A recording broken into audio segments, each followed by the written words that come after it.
ఇంకా కొంతమంది సన్నాసులు ఎలక్షన్ల లాభం కోసం మాట్లాడినారు. కాళేశ్వరం అంటేనే కమిషన్ల ప్రాజెక్టు అని చిల్లర వాగుడు, చెత్తవాగుడు, బజారు మాటలు చాలా మాట్లాడినారు. వారికి కూడా ఇదే నివేదిక సమాధానం చెప్పింది. 95వ పేజీ రేవంత్ రెడ్డి గారు 95వ పేజీ చదువుకో.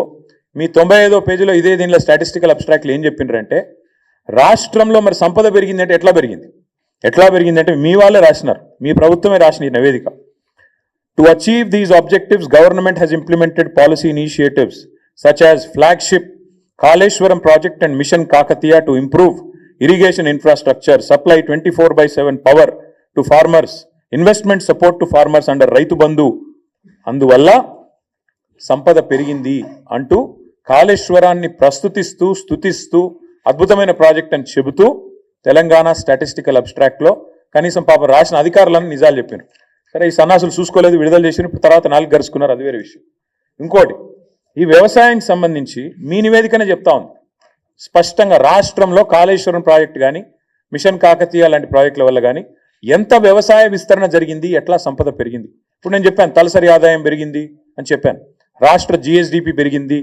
కేవలం ఒకటే సెక్టర్ వల్ల పెరిగిందా? కాదు.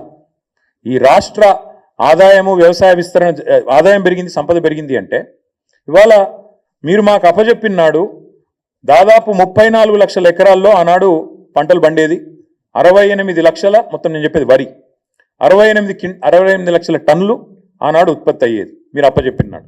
మేము దిగిపోయే నాడు మరి మొత్తం చూసినట్టయితే ఓన్లీ వరి నేను చెప్పేది, మిగతా పంటలు కాదు, 1,18,00,000 ఎకరాల్లో సాగైతున్నది, 2,60,00,000 టన్నులు ధాన్యం పండుతున్నది, వరి ధాన్యం.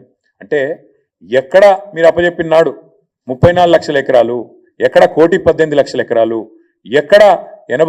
ఎక్కడ 68 లక్షల టన్నులు, ఎక్కడ 2,60,00,000 టన్నులు.